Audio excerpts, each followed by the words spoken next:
Three, two, one. Al, welcome back to the December 26th podcast. How are you? I'm doing awesome, doing awesome. How are you? Doing all right. You know, you're one of our favorite guests in Thank the you. history of the show. So it's really a great day to be able to sync with you and just check in and see how things are going. Thank you. Thank you. I truly appreciate this time. I appreciate you guys reaching back out so that we could connect. Um, yeah, I'm just excited just to catch up, just to see how you're doing, just to kind of let you know about what's happening with me. And Hmm. yeah, and I'm just kind of excited. Cool. So, for those who don't know, we are doing a limited series called The Check In, where we're just circling back with some of our guests to see how life has been for them, particularly in the last year, as we've all had to make several adjustments given this pandemic that we're living under. So, Al, you first came on the show for episode 70, which Mhm. feels like a lifetime ago at this point. And then we did a crossover episode with your podcast, Al's Chicken and Waffles. Yes, Back, it was episode 132, which has been in the past year and has actually been one of our most popular episodes from the pandemic, believe it or not. So people enjoy the Al Hardy conversation. thank you. I think you ask thoughtful questions, and I think we have honest, open and honest conversation. So I'm able to. On one of my podcasts, they said I hopefully and I pray that I lead with vulnerability, and so. But you also you also open up and share things that's been happening with you. So I think this is a great time just to kind of just catch up. And you know what I love about you, Mr. Al Hardy? I'm going to call you by your professional stage name. Is you do lead with vulnerability, but also you listen with that same vulnerability. So you are always open to a woman's point of view, even if we may see the world differently in certain ways. I love how thoughtfully you approach your inquiries and thoughtfully approach dialogue. And we know you facilitated conversations, particularly between Black men and women, which I love. So it's just the way you know, the swag that you bring, bro. It's Uh, the calming nature that you have, and just willing to have a healthy dialogue. I So appreciate that. And, with everything that's happening via, I guess, the internet with certain personalities, I think us being able to listen to one another is very very important. You know. yes, the internet is on fire right now. With let's say individuals who have had strong points of view about the male female dynamic. Yeah, and I think it's harmful in one way, but I think it's helpful in the other way. Uh, Hmm. to be able to kind of bring these two varying thought process, and the crazy thing is by two men, together, you know. Um, so I think that is a awesome. Uh, is bringing like I think we just have to have that conversation, that healthy dialogue, because it's getting like it's emotional for some, you know. Hmm. But I think the point is, it's like when you look at one person point of view, it was very harsh. I would say both of them was harsh. One towards men and one towards women, right?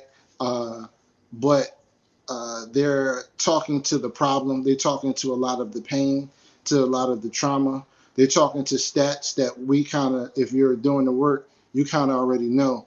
So now it's time for conversations like what you and I have to help to bring the solution, right? So I think when you stay on message, I just think that we will keep chipping away at what we could do with, especially with Black love. You know what I mean? Absolutely. So I know pre-pandemic you were facilitating these healthy conversations offline as well between Black men and Black women and promoting healthy Black love. You and I have talked a lot about relationship dynamics and what it means to date and what does it mean for professionals to date and Mhm. particularly professional women.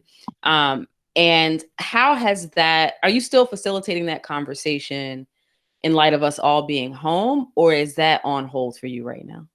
It's kind of been on hold because it's so for me just the shirts, my merchandise, like especially during last year with the racial unrest. it kind of just took, it just kind of went skyrocketed, or just did better than I expected. So that was one thing. So I had to kind of learn how to manage that. So I brought my brother on board, to help me, to give me some back end type of help. But the message is still there. Um, we talked a little bit earlier. I wrote a book, and it's called Jack of All Trades, Master of One. And it's keying into us as men, right? Us being more self aware, us being mission oriented, vision oriented. I think in these conversations, what happens is us as men, uh, we come to the table with lacking skills, communication skills, healthy communication skills, and that's a result of us not knowing what it is that we want, not knowing where we're going, not having any vision, enough vision for, you know what I mean, for our family. Sometimes we just look internally and things that we want for ourselves. A lot of times, our dynamic in the black home, we kind of look for to take care of our moms, right? To take care of our elder generation. So that is a fight, right? That's a fight, because on one end we're supposed to have vision for our future, but then on the other end we're looking backwards. You know what I mean? Trying to repair the harm that the trauma that our family has gone through. So sometimes us as men we're in a quandary. You know what I mean? So we feel as though I take care of myself, I take care of my mom, and I take care of my children, and that kind of leaves our sisters out to dry sometimes. And the result of that is what you see is you see women, black women particularly saying, you know what, I got to do this on my own. And now you guys are getting together, you're banding together, and you're becoming, and I'm using it tongue in cheek, you're becoming independent women. You know what I mean? And our family dynamic, we don't necessarily need independence. At this point, we need to be interdependent, working together.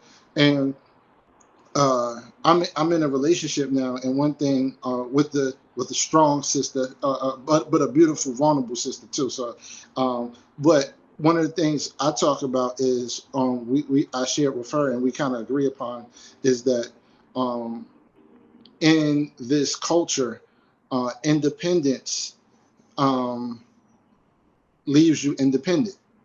You know what I mean? When Mm-hmm. this society is, when you see success, you see institutionalized success on any level. Marriage is an institution. So when we start thinking in that regard, you know what I mean, from a wealth perspective, from a love perspective, um, from a generational perspective, I think we'll start being in a healthier, better space. So I think it starts with us as men. We have to take a lot of inward uh, inventory, and we just have to just keep on doing the work. You know what I mean? So I think that's kind of where we're at right now. So, you and I have spoken in the past about this specific dynamic with strong, focused, independent women and men trying to figure out where they fit. What do Mm. you think has made your current relationship blossom and remain as something healthy so far? I think it's prior to both of us meeting is us doing the work. Mm-hmm. The internal, the self inventory. You know, um, us being, like me being able to say, this is what I want, this is what I don't want, this is what I want for myself. And then for me, it's prayer, really, tapping into the spiritual aspect of things, knowing where my strengths are. And then I think the other part is praying for somebody to come in and help me where I don't have the necessary strength at, you know what I mean, where I'm not as strong, and then vice versa, you know what I mean. So I think, but I think that for me is that started with prayer, but then it was the work that we kind of did prior to, and then knowing who we are, you know. I think a lot of times we want to date somebody uh, who we think is the same as us. We want the same in every area. But no, we complement each other because where I'm weak, where I'm not as strong, she kind of compliments me. She sees my blind spots, and vice versa. You know what I mean? So that's kind of where we're at, and I think we have to look at that dynamic also. The reason I say that is because, like, if you're going to partner with anybody, you know, you don't want to you don't want two of you, you know. Absolutely. So so if we could do that in business, I think we also have to consider that in relationships too. But there has to Yeah, be some foundational things that we do agree upon. You know what I mean? right. I always feel like, core values are important. You have those things that are the ties that bind, Hmm. that are the commonalities. But I think where we have run afoul in relationships is we look at someone else's strengths Hmm. as a spotlight onto our weakness, as opposed to an asset, right? To say we're not in competition, we're here to help each other. And Hmm. there are things that you bring to the table that I just don't have. And Hmm. that's for the benefit of the both of us. Yeah. But that foundational work has to be done where we approach relationships from a place of collaboration and building together, Yeah. as opposed to entering it with this sort of opposition that we both have something to prove, right? Yeah. Or bringing in this old baggage of past pain that hasn't been resolved, or past familial trauma, relationship trauma, all of that. So I think that foundational piece is absolutely key. But and this is the deal too. I think even if you do bring that into a relationship, you have to know it's there. Mm-hmm. Times we'll push things to the side, and then you have somebody here who could help heighten your awareness of what it is you need help with, and then we'll fight them. You know what I mean? We'll fight them, argue with them, and then we'll deny what is actually a blessing for us. And then ultimately, we don't want to stay there. We want to move forward. And I think that's why I wrote the book, is because as men, we have to understand, uh, have this mission oriented type of uh, out outset on onset of what it is that we want. You know what I mean? Not necessarily for just for us, for because there is a benefit in the result, but then for the people that we're connected to, for the next generation. I think we have to start thinking generationally, um, because it's not just about us; it's about what we're going to leave, the legacy that we're going to leave. Absolutely. So what was the book writing process like? Some authors, they're like, I had all these revelations and epiphanies and I just focused and the book was done in 2 months. And others say this is a labor of love or a passion project I've been working on for years that finally came to fruition. Where do you fall on that spectrum? Um, it was something that I just had to do, all right. Mm-hmm. So on one end, uh, the process was I've talked, I talked to young men, and I kind of just saw um, where we kind of struggled, right? And then personally, I saw where I struggled, and the threading line, the thing that was always the same, or the same story that I saw a lot, was finishing, right? Starting, stopping, and not necessarily finishing. So that's one aspect of things. So the writing process, for me, the writing process for me was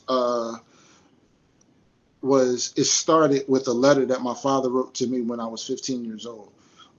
And he gave me, like we talked about before, core principles. I have a great relationship with my father. At times, I felt as though we could communicate a little bit more, but he's always been there. And I saw that young men didn't necessarily have that father figure. They didn't have that voice. So it started there, and then it finished with me talking about how I finished the New York City Marathon. And so in that, I just have like small little life lessons that we could take away. Is a small read. I think is an easy read. I tried to make the book a little bit small for young men, not for young men, but it's really for men transitioning, right?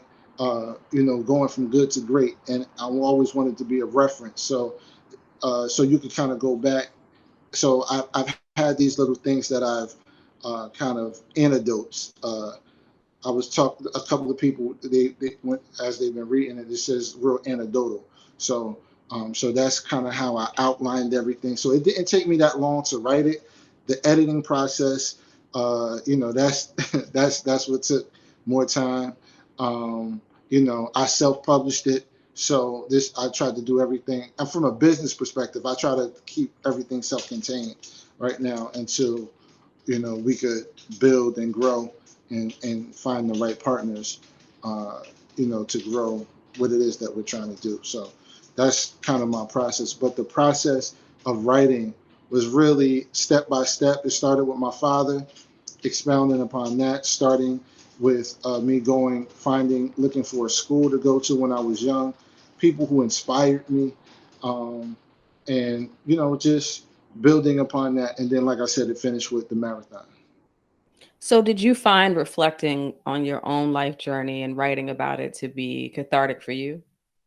Um, yeah, so some things I just didn't I forgot all about, but when I had a point, it just came to mind. It was um, I think that the major thing is I've seen, like, me when I do my talks or my speeches or my conversations with young men. I see what things resonate with them. You know what I mean? So I kind of based everything off of that. But then also, the real reason I really wrote this is because I have three sons, and um, so this is kind of a legacy piece, like, so something that my father wrote to me was a letter I wanted to continue with a book so that they're able to look at it and they could kind of go back. So that's who I kind of wrote it for. And so, we've talked about you being married before Mhm. and, you know, being married young and getting out of that marriage and now being a co parent. Has co-parenting had to adjust? Have you had to adjust in that process at all in the last year being in this pandemic? How has that changed your family dynamic, if at all? Uh, yeah, so it it started off very, very well. We were communicating very healthily. Then it kind of went into a different direction due to miscommunication, and so I think it's just really keeping the lines of communication open and focusing on the health of the children. But I think one thing that as men that we do have to kind of really focus on too is making sure that the health of our co-parent is right mentally, spiritually, emotionally, and physically. And sometimes you might not be able to communicate that, but I think, like I said before, through prayer, I try to always pray for her. I try to let her know that I am praying for her. Um, Everything that I say I'm going to do, I try to deliver and execute. So when miscommunication does happen, you know, you just have to fall back on your routines and your systems that you have in place for yourself, for your children, and also for her. So I think those are things that we just have to kind of work through as men. So you might not be talking as much, but showing up, being available. Um, if it's giving money, doing that.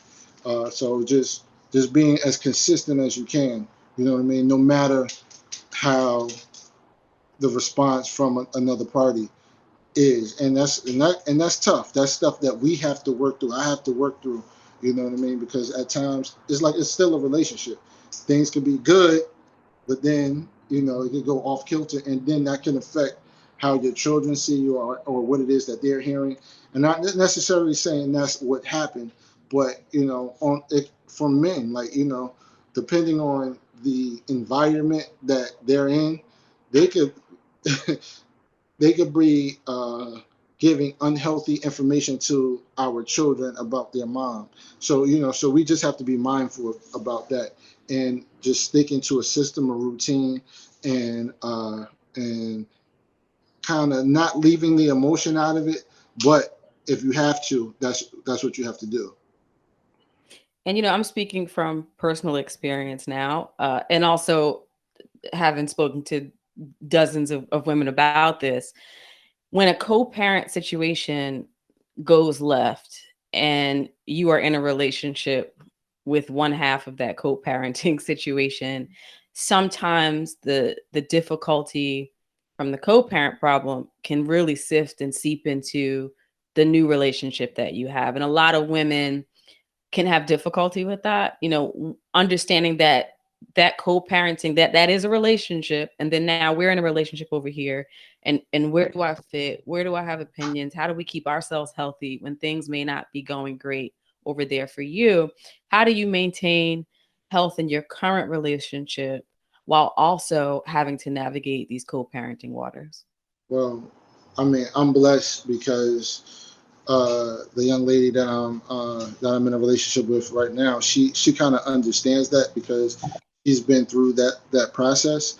But I think it's also she has a personality that's really kind of even kill. So it she'll kind of just give me her thoughts, and she kind of removes her emotion out of the situation. So I think that's very helpful to me. You know what I mean? Because you know, for me, I'm trying to protect all parties. You know what I mean? But she understands that, and she's trying to do the same thing. Um, so, so I think the part is that uh, I feel as though she's there for me. I know that she's here. She's here to listen. I'm not asking her to do much of anything else, but to be there for me. Now, if she wants to do more, that's a benefit, not just to me, but to my children and even to my ex-wife. But we're still kind of working through that as it pertains to you know just that communication piece.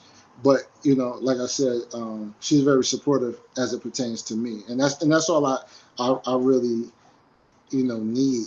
And it wasn't really even asked for. She brings stuff up. So, um, but that's a lot of her self work that she's done. So, it's not something that I could take any credit for. That's her. So, Mm-hmm. but everybody isn't that mature. Everybody doesn't have that skill set, because that's a skill set. And and I'm not saying maturity and skill set is synonymous. I'm just saying that you just stuff that you just have to work through. You know, I think we have to understand that people come with stuff. They come with trauma. They come with issues, and but if you care about somebody, you love somebody, you try to work, you try to help them, you try to pray for them, where it's not even uh, it doesn't harm you. So I think she's been very, very helpful in that regard. So there's nothing I could take credit of. But I think there's something that you should take credit for because, well, A, that's a very mature woman, but also the fact you said something that I think is noteworthy in that you said she listens, she supports. I'm not really asking any more of her. If she wants to do more, that's great. And I think that speaks to the work that you've done as well to know, okay, this is something that I have to deal with. Inevitably, we're merging lives, so there is some intersectionality there, but I don't expect more from her, right? Than she's required to give. Anything extra is really just an added bonus. And I think that is where the internal work and the consistent internal work on both parts is so important, right? To maintain that healthy balance because you're right, we're all coming with some form of baggage and history and other people and all these other things. But not I think the key is not expecting the other party to fill some void or play some role that they really didn't sign up for. Yeah, yeah. I think uh, so. I think that's the communication. That's how I try to communicate it, just you know, I appreciate just your effort, just you wanting to listen, and even give me insight. So I think that's key. And then anything else is really an added benefit, not just to me, but to the whole my whole family unit and dynamic. So yeah, and I think too what we have to do is we have to also teach and coach people about who we're connected to. So like for instance, my family, I give her a basic kind of understanding of, just my family dynamic. You know what I mean? Like for instance, like my brother, my parents. You know what I mean? How what their role is with me, their dynamic, how we interact. My friends, and then I do the same thing with my friends and my family with her. You know what I mean? I let them know, who she is. I think, so it's not just a hard uh, introduction. You know what I mean? Because when that happens, then it could cause, the first impression sometimes is a lasting impression. Absolutely. So we just have to coach our family and friends on who's coming into our space. For sure. And, shifting gears a bit, we talked a lot in our first meeting, our first interview about your career and the work you do as the Dean of Students at Marion P. Thomas Charter School in Newark. And the school at this point is known for the work that they do in the community Hmm. and all of the ancillary support that they provide to students. Hmm. Obviously, education has shifted dramatically in Hmm. the last year as we've all been quarantined. So how did that affect the way you strategize to support your students who may have been at home, and may still be at home? That's a great question.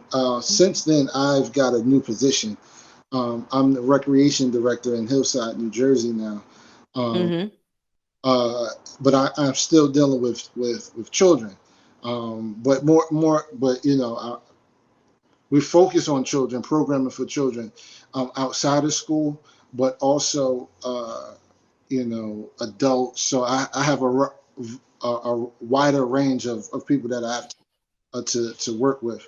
Um, I think it's tough though, right? So I miss being around the kid, like the social. So the mayor that I work under, she says, though we're not though we're physically distant, doesn't mean we have to be socially distant. So we tried to provide different type of programming, like movies in the park. When it was nice, we do a bike ride, cycling ride. You and Demarcus got to come out. We're doing one soon. So we try to do things that socially distant, but you can still be in each other's presence. But it's difficult. It's difficult. We did something in town called the Clean Team, and where we had kids cleaning up the township throughout the summertime, right? So it's different. It's just a new normal that we've had to kind of work through. Right now, I'm getting calls like, when are we going to open back up? And it's tough because we're really not going to, because the numbers are still kind of high in our town. So the parks are still closed. Our programming is still shut down. So, but kids want to get out. Kids want to get out. I think the thing too is having a healthy outlet for our parents.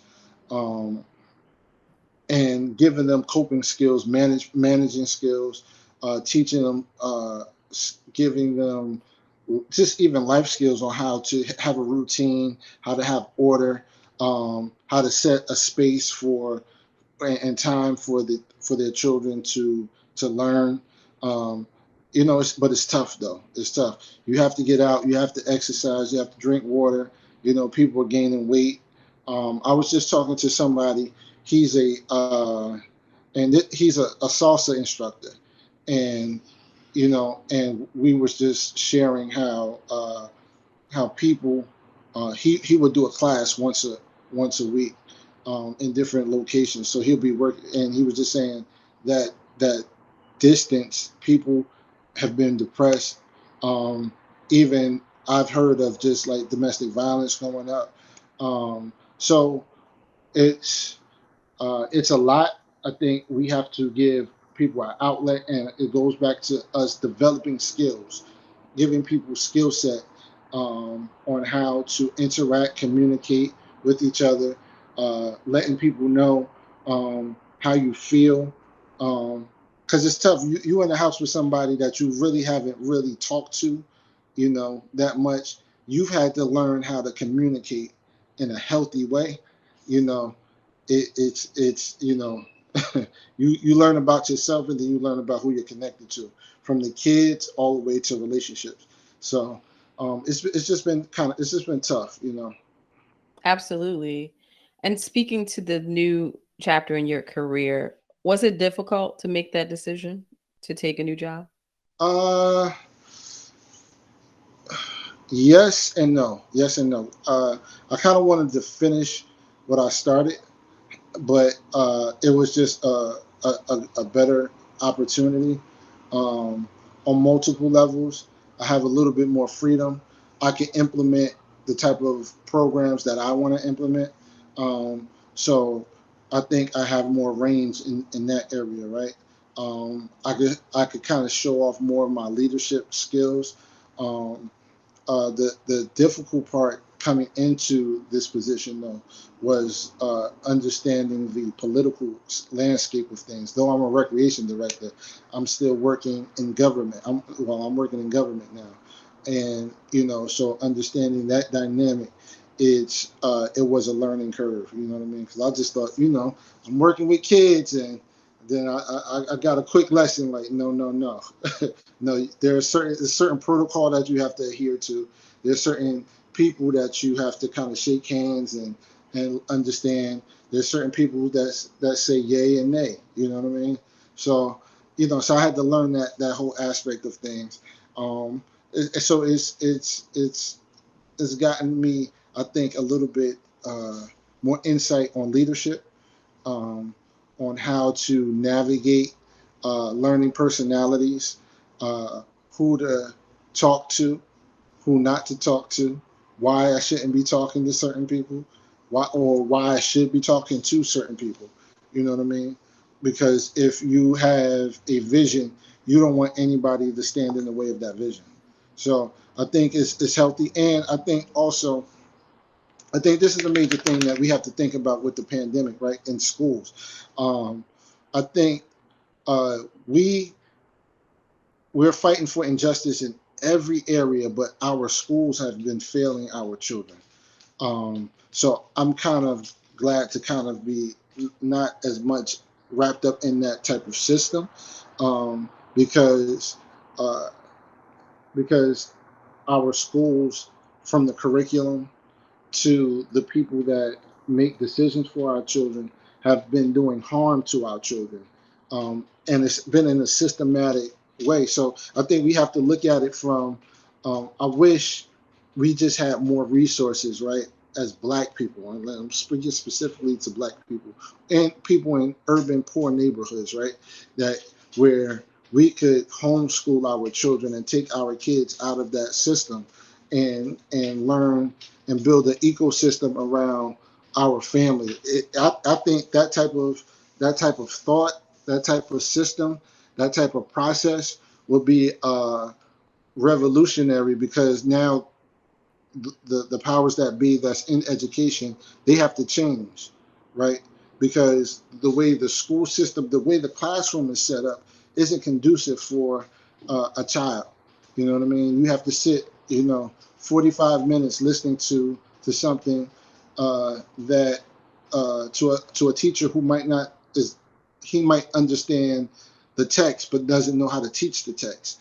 You know what I mean? He doesn't know how to apply it to uh, a 12 year old who listens to Pop Smoke, or who's more influenced by TikTok and than what it is that he's teaching. You know what I mean? So teachers have had to adjust. Some teachers have done good at that, but all in all, the system is broken.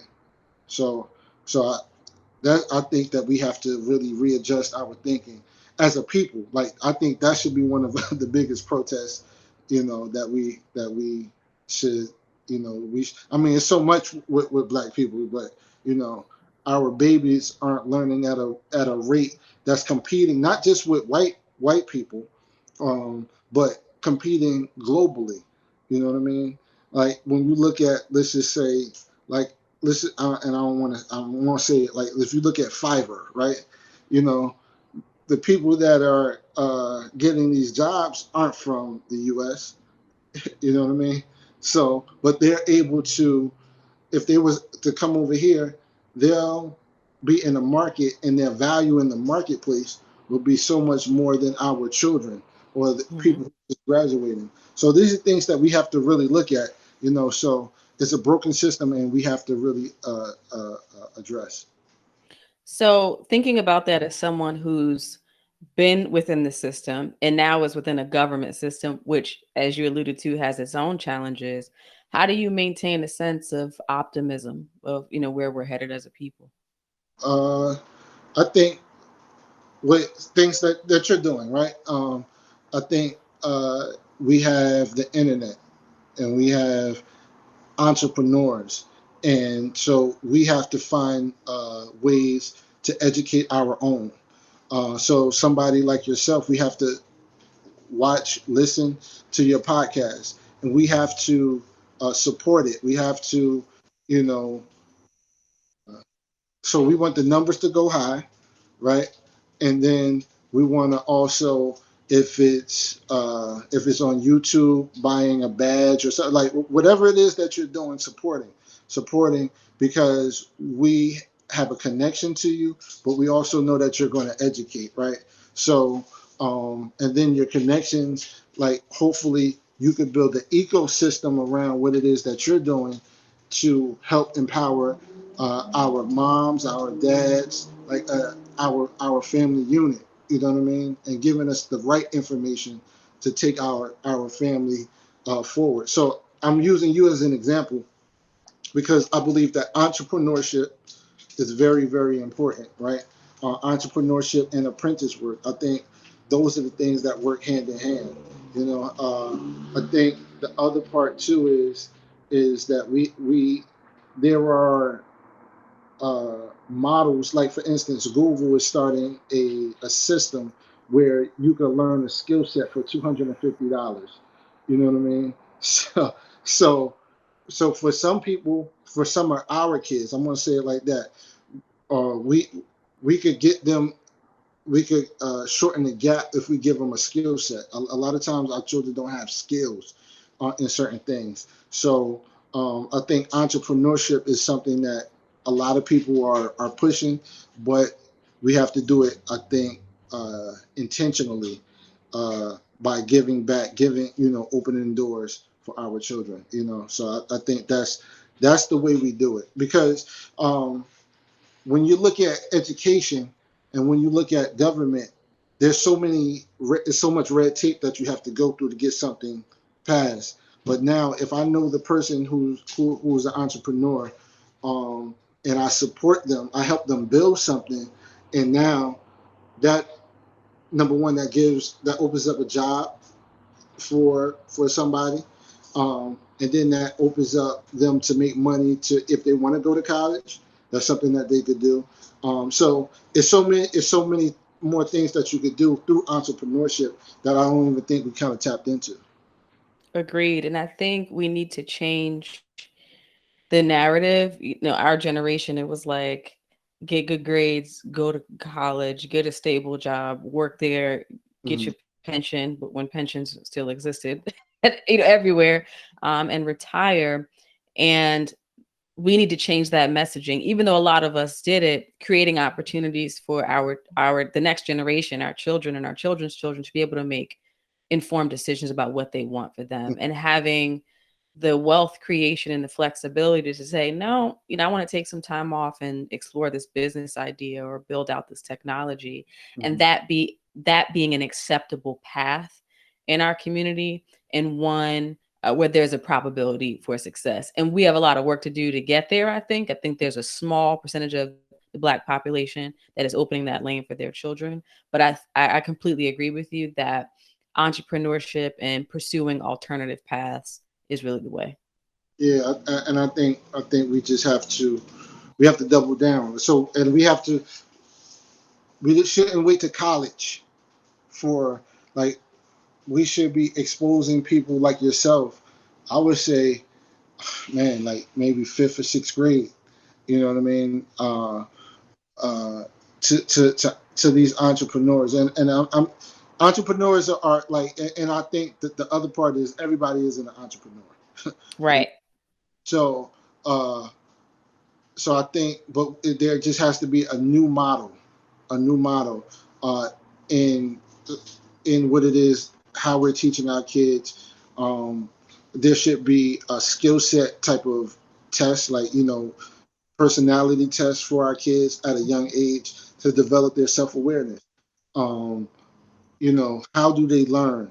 Like, do they learn visually? Do they learn audibly? Do they learn through kinesthetically?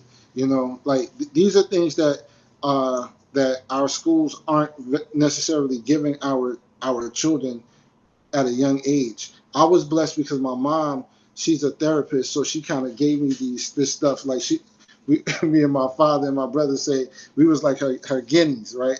But at a young age, she kind of helped me to kind of give more uh, information on who I am, not just emotionally, but, like, skill set wise, like leadership, things like that. There's certain personalities work for certain positions in corporate America, in entrepreneurship. You know what I mean? In being a blue collar and everything like that. So I think we need those life lessons early. We got to get our kids early. Absolutely. And, we're talking as two people who've been in entrepreneurship, been employees, been an entrepreneur, sort of a mix of the two. Mm-hmm. And it's really about just the freedom to be able to choose and Yeah, not be pigeonholed into to one path. And you're always going to have the corporate types who maybe have the money to invest in their childhood friends' entrepreneurial dreams, right? Because they have the financial security. So it all contributes to the uplift and advancement of us yeah, as the Black community, no matter what path you choose. But to your point, choosing a path that really works for your temperament, your skill set, and your yeah, personality type. yeah. Yeah, no, I think that's very, very important. It's work that we have to do as parents, but as a community, I think is very, very much important. So how are you doing? As I know you were going to flip this on me. So people who listen to the show regularly know this has been a lot of change over the last year for me, starting a new chapter in my career, buying a home, moving, all of that great stuff, and adjusting on that front, and then losing our father as well at the top of the year. So then being in the grieving process while also pretty much being in isolation still. So through that, it's been a difficult few months, but really what I appreciate about it, what I've come to appreciate is that if this had happened at another time, it would have been like right back to moving 100 miles an hour without really taking time to explore not just how this specific loss has affected me, but also all the unresolved trauma that it called up. And being able to do that work and having the time and space to do that, because so much of our regular lives are still suspended, Mhm. has been hard work, but it's been great work. And I thankfully, we're huge proponents of therapy on this show. So I had a great Black female therapist before this happened, and we had that relationship. So when this really traumatic event took place, which was not the first traumatic event in the last year, but when this took place, I already had this relationship with someone to say, this is affecting me deeply as anyone would expect it to, but Mhm. also it's calling up all this unfamiliar stuff that I didn't realize was there. Mhm. So for me, I feel like while I've been through a lot in the last few months, I feel like I'm evolving as a woman and taking time to take stock of my origin story and some familial history and how that affected the choices that I make, and Mhm. really helped me to reevaluate what it is that I really want out of my life and what gives me joy and what makes me happy. And doing that outside of the scope of just checking a bunch of boxes, right? Like, okay, got to go to work, got to do this. What's the next move on the career? I'm going to buy this house. What are we doing next with the podcast? How are we building this media brand? So much of that is, a lot of it's happening, but it's happening in a way that's a bit stunted because we've all made this adjustments. So slowing down with all that has allowed me to say, okay, let me reevaluate and see, do all these things make me happy and do they bring me joy? And if they don't, how do I need to adjust it, or what do I need to eliminate so that I do feel genuine joy? Um, so it's been an interesting season for me, and I think Demarcus as well, just going through that grieving process, Mhm. pretty much by ourselves. In that our friends can't be here, our village can't be here, our mom's here, of course, here and there, and our friends call and check in. But it has really led to some deep introspective work for me, which I think has been really painful and a lot, but also incredibly beneficial. That's good. So with people not being there, how do you uh, embrace like socially? Like how has that like because it sounds like you haven't been uh, as interactive with other people. So do you feel like it's kind of isolated you at times, or do you feel like it was like the introspective work kind of caused you? And I know we talked about isolation before, isolation and solitude. Do you feel like it's been a healing space to kind of connect with not just who you are, but and deal with your history and the traumatic experience, but knowing clearer where you're going? Um, Yeah, I think it's been a combination of the two, because I was one of those introverts at the top of this quarantine. I was like, oh my gosh, like an opportunity to just take a break and be in my place and not have 42 invitations and obligations. Like, this is scary what we're going through, but I'm using this time as a breather. So I think in the first part of it, the first half, I was just in that space of like, wow, just a time to just slow down and rest and make these transitions, but not be pulled in so many different directions. But one of the things that was revealed to me through this time is that I really value in-person interaction and human connection with people that I care about, people I share the same values with, that mhm. exchange of ideas, which we've continued to do, right, virtually, but there's nothing like in-person connection. So Yeah. I think for me, it really opened my eyes to the importance of intimacy in my life, which can come in a lot of different forms, Mhm. in a way that I didn't really see it before. I think before I was just like, you just keep going and you see your girlfriends for brunch, you date a little bit, you try to find a life partner, you see your family for Sunday dinner here and there. And that's just a part of our lives that maybe I took for granted Mhm. as well. And when I say took for granted, I mean, we all talk about the mundane things that we now can't do. But what I mean by took for granted is how important that is to my emotional well-being, my Mhm. personal development, and my growth as a woman.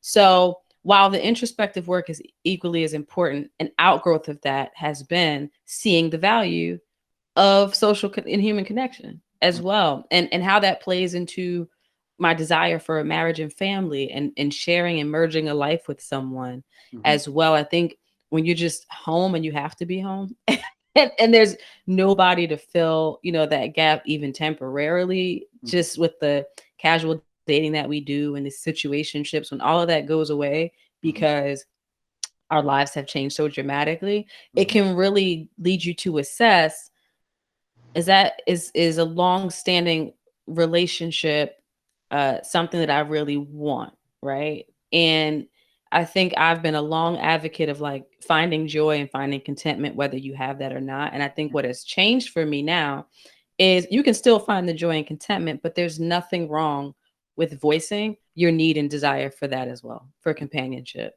And Yeah. I think, speaking as an independent woman, whatever you want to call it, dream chaser, ambitious Uh-huh. person, there's nothing wrong with this, with voicing that vulnerability and that fragility to say, no, I really want to do this thing called life with someone else. And I think that has been drawn out of me, not just by the pandemic. Like if you would have asked me a year ago, do you want to be married? I'd say yeah. I'd say absolutely, right? But I wouldn't dwell on it as a thing that I don't have, and it's something that's crucial to my social emotional development as a woman. Mm-hmm. Now, a year later of having made major life changes, Mm-hmm. suffered more than one loss, dealing with unresolved trauma that I thought was resolved, all those things, and kind of coping with all that stuff in a place of isolation. What it revealed to me is like, no, like you really want this thing, Mm-hmm. and it's okay to admit that, and it's okay to say like, yeah, I'm a complete whole person who's capable of killing the game, whether I have a partner or not. But that's not the life that I want for myself, and Mm-hmm. it doesn't make me incomplete. It doesn't make me weak. It doesn't make me any of those things.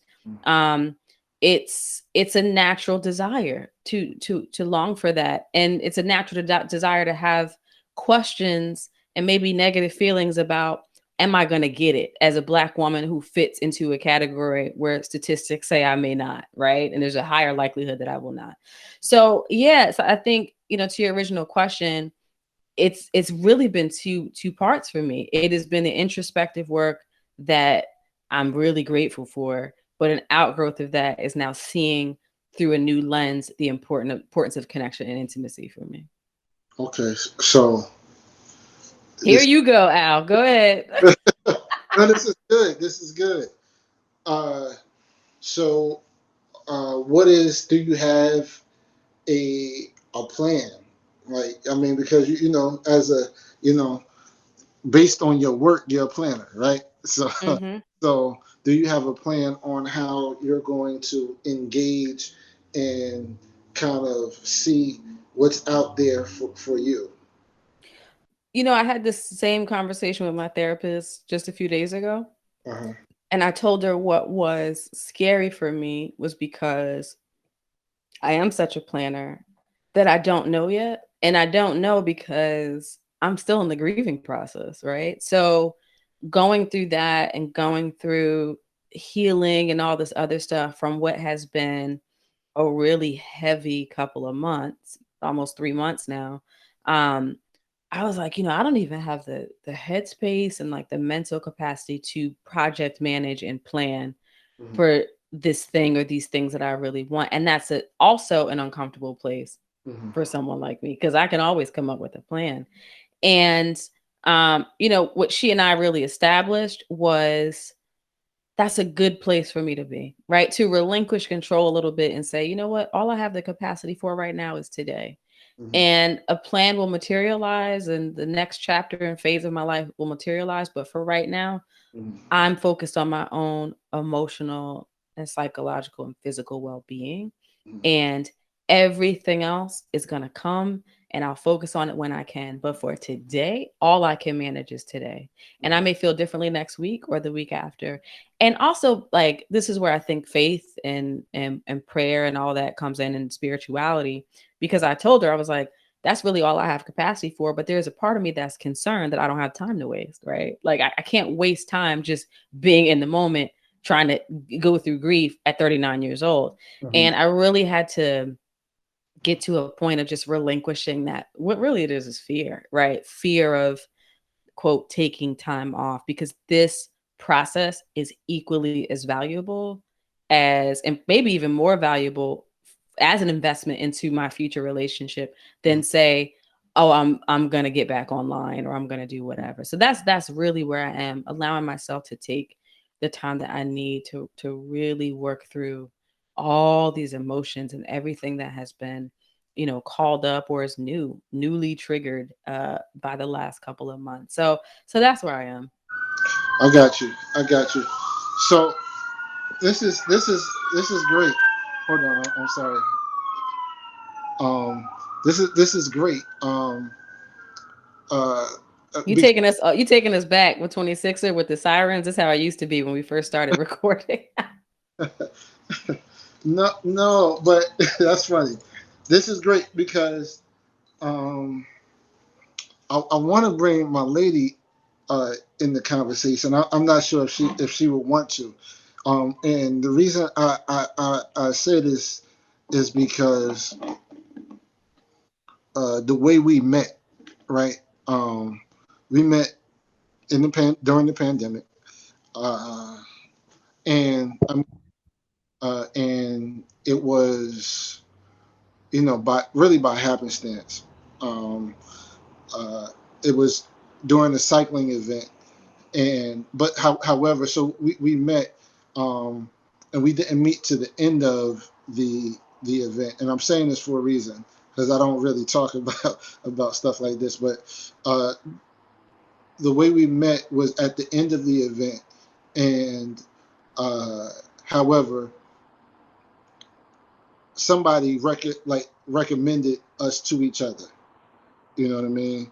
Like, so I think that also helped us to shorten the time of us, like, kind of going through a process of, asking certain questions. We asked those questions anyway, but we kind of also trusted the people that kind of introduced us to each other, right? So I say that to say, uh, are you open to um, like recommendations, like, right? So like and not just any recommendations, but people that you trust, people who know you, know what it is that you may think you want, but know what you may need.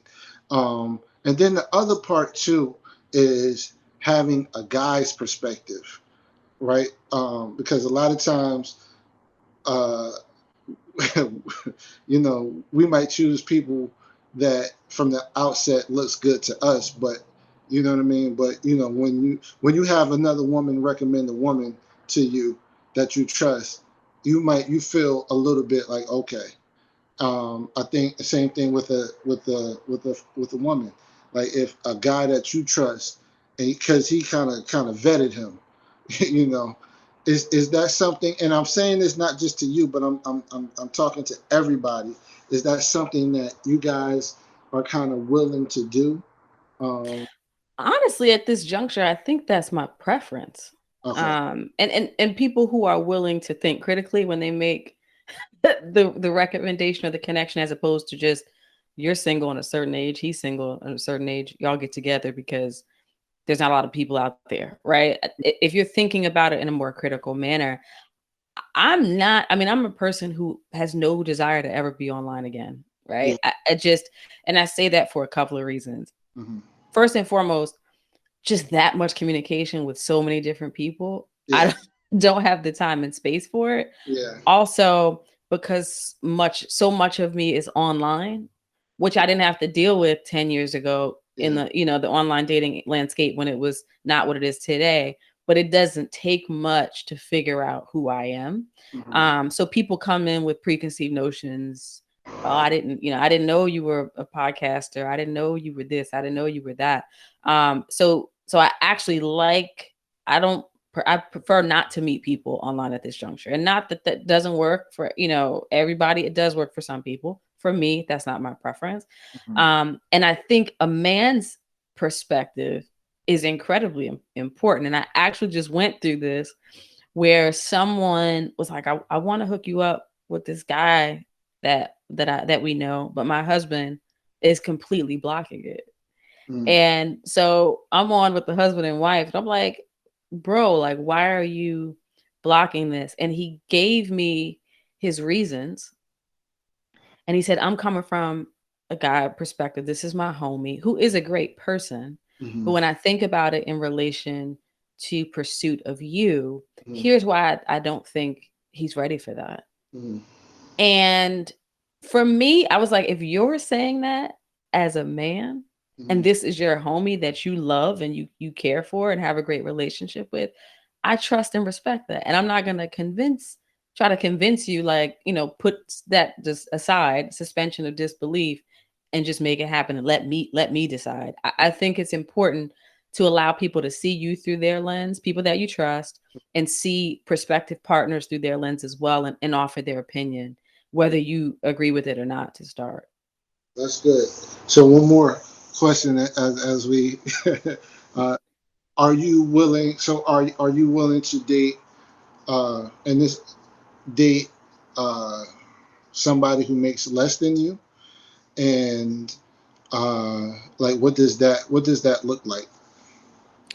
I have. I'm not. First of all, if I were to say somebody has to make the same amount or more money than me, Mm-hmm. I've been practicing law for 11 years, right? Like that is a bar that everybody's just not going to meet, right? And I know that. So I've never had that expectation. Mm-hmm. What I do have an expectation of is, as a man, you need to be okay with the fact that if you don't make as much money as me, I don't see you as any less than. I Mm-hmm. don't see you as somebody that I need to control. It's none of that. It's more so, okay, you have these resources and I have mine. How do we pool them, right? And create the life that we want together with the resources that we have. That's number one. Number two, I came out of law school in 2009. So that was after the Great Recession. When I Yeah. was in my last year of law school, law firms were literally rescinding offers. So offering people these six-figure salaries and then taking them back because the economy had changed so much. Mm-hmm. So I know lawyers who have never recovered from that. Career just went in a totally different direction than they expected. I know Mm-hmm. other lawyers who had a great career for a period of years and then something happened. They were like, I don't want to practice law anymore, or I can't find a good job. I don't know what happened. So I said all that to say career and financial circumstances can shift on a dime. Mm-hmm. So basing your decision about a partner on that alone, and that doesn't mean I want somebody who just is jobless and has no direction. I'm not saying that, but basing a decision on whether somebody can match or exceed my income to me is so superficial at this point and so short-sighted, Mm-hmm. because tomorrow, I could decide I don't really want to do this either. So, or they could make all this great money and get fired, or have make a different choice. So to me, that's not it's not of utmost importance. It's more so about vision and confidence in the choices that you've chosen for your own professional path, and what does that look like. And so if you bring in that vision and confidence, I can get with that, and then we decide, okay, we've had these individual careers, because I don't want to practice law forever. I can tell you that right now, right? So we've had these individual careers. We've been on these wealth creation plans Mm-hmm. as individuals. Now, what does that look like as Mr. and Mrs., as a couple and with families? And hopefully that person is as passionate about generational wealth as I am. How do we build that together? So yeah, for me, it's really about collaboration. But I would say in the past, um, I haven't felt, I haven't met men who I felt had done the internal work to be okay with that. Mm-hmm. That like you out earn me, right? Mm-hmm. And you're gonna where you're at in your career. I talk to my financial advisor all the time, a black man who's been on the show, and we talk about what my next move is. And he's like, the next move for you is the big one, right? The next move is not the 3, 10, 15% raise. The next move you make, that's the you make 4 times what you do right now. And your life and your children's lives are changed forever, right? If things go the way I want them to go. Mm-hmm. So, thinking about that, it just takes someone who really has the right solid foundation to come alongside, I think, and realize he is not a supporting cast member in my movie. Mm-hmm. We're creating a new film together. Mm. That's all. I got you. I got you. It, Hmm.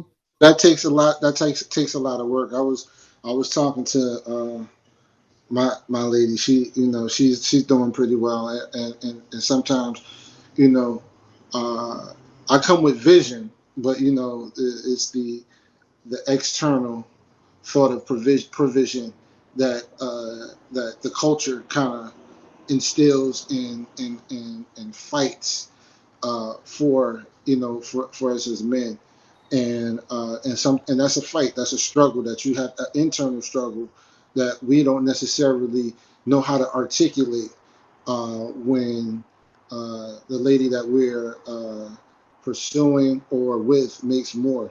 I was reading an article that says that when men make more, I mean, when women make more than their man, they feel stress. You know, they feel stressed. So these are things that we definitely have to talk through, and just find a healthy way to articulate our feelings, but also have a vision for our family. You know, because ultimately, you know, like I said, it's about uh, like you said, collaboration. You know, uh, you know, build the super team.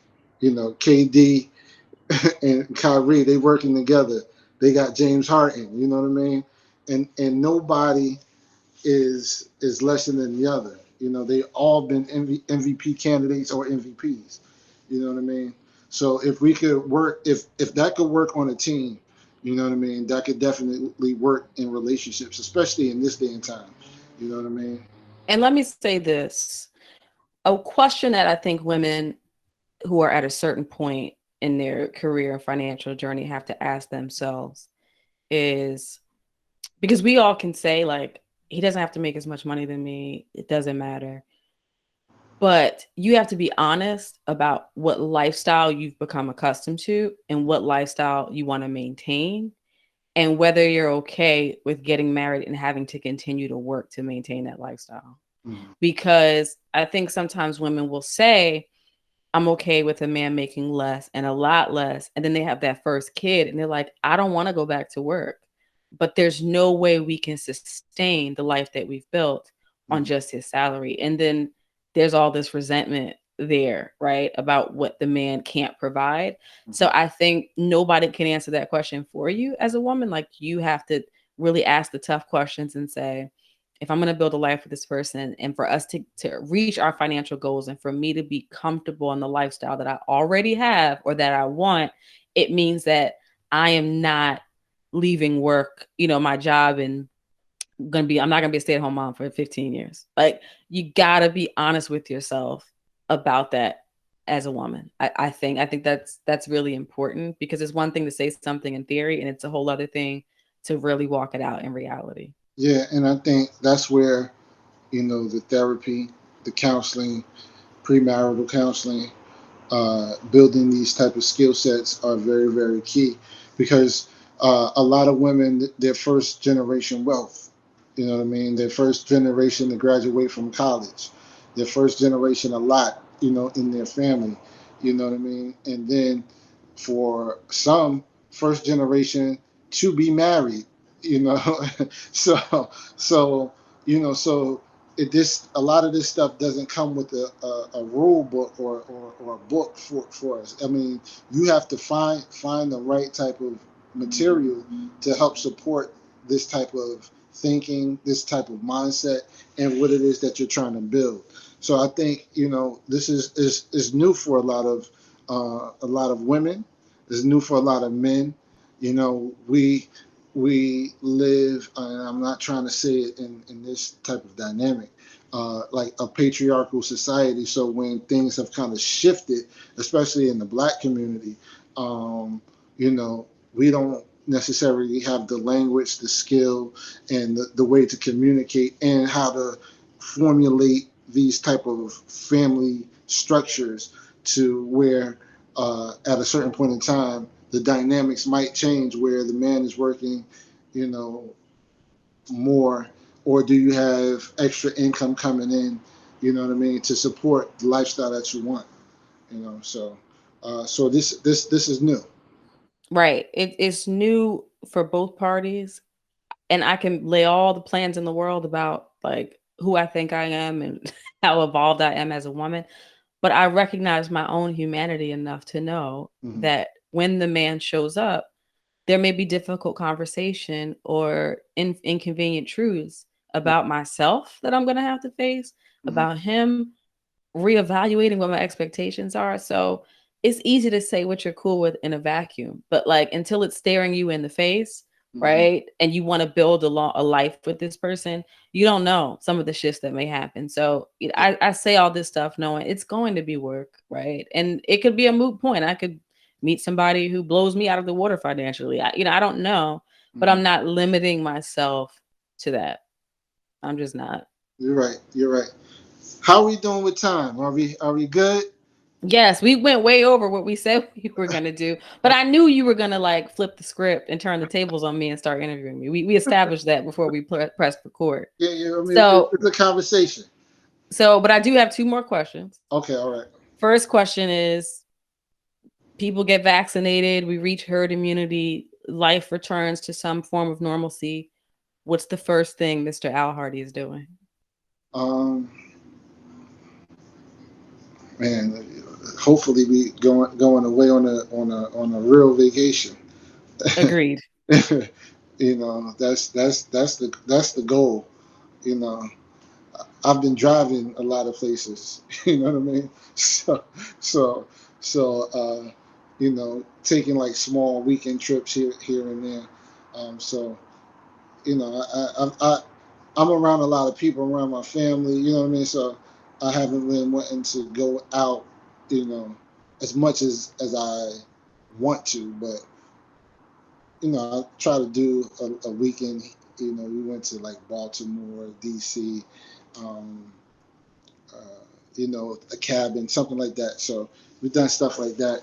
But you know, we want to fly somewhere, go somewhere, and really. Yeah, I've been on the fence about, do you make a reservation for 2022 now because it's going to be really hard to get one, later. And I've been getting all these emails from resorts in far-flung places like book now, pay now, get a discount, we'll hold it. But my question is always, I'm a lawyer, so I'm thinking about the risk. Like, are you still going to be open in a year if this Yeah, goes on for much longer? And yeah, will I get my money back if you're not? So I'm really on the fence about booking something now, but I also don't want to be stuck with the inability to get a flight or a reservation, yeah, or the rates are just astronomical because demand is so high. yeah, Um, so we'll see how that plays out. yeah, Uh, yeah. but the other question is for people who are interested in your book and or your merchandise, where can they learn more? Um, so you could go to www.mralhardy.com / shop for the merch for the book. Uh, then you could just check me out on. I'm on all social media platforms. I really engage on Instagram. So that's where I kind of do my engagement at. Um, but you know, go to the site. You can email me. I'll respond. You can DM me. I'll respond. You know, so I'm just excited. You know, with everything that's been going on. We last year we started a podcast. We did a book. I do this thing called Conversations with Dad with my father, and that's just conversations with elder generation. I always say that he's Motown, I'm Def Jam, he's Oscar Robertson, I'm LeBron James. So you know we kind of have those conversations between men generationally because we there's a missing gap there also. So you know so he just gives his perspective as a CPA and an accountant. And, you know, it's just healthy conversation between two men. Eventually, we'll probably get one of my sons on if they have time, even though we are quarantined, you know. You know, they like to do their own thing now. They old now, so. Got it. Well, listen, as always, this has been an enlightening conversation. I knew we would probably go down a rabbit hole that I didn't even prepare for. But as always, I appreciate the healthy exchange. No doubt, no doubt. Thank you to Demarcus, and please, and like I said, everybody, please support our entrepreneurs. So, you know, Delisha has had so many people here. Find them, DM them, tell them that Delisha sent you. That's how we have to celebrate and support each other. Like their comments, write posts, right? You know, let's support, share this episode, share every other episode, and let's continue the conversation. Write comments below. All of this stuff kind of helps our algorithm to kind of push the show forward. But then also with the mind that Demarcus and Delisha has, uh, uh, it they'll be able to empower our community even more. So let's support. Well, you did all the work for me. I don't even have to do a conclusion here. But and we appreciate that. We appreciate your support, and we are working on something some micro content ideas to continue to highlight those who have been on the show and all of these brands that we'd like to support and continue to promote so that we're all lifting as we climb as well. So we'll be in touch, of course, and continue the connection. To our listeners, you know what to do. You've enjoyed the episode, as Al has already so eloquently said. Like, share, subscribe, comment, all that great stuff. Tell somebody about it. This book, I might buy it, read it myself, and gift it a couple of times. So if you're interested, check out mralhardy.com/shop. Make sure you support his work and the work that he's doing. He's got some great apparel and other things over there as well. And as always, remember to be extraordinary on an ordinary day. Take care.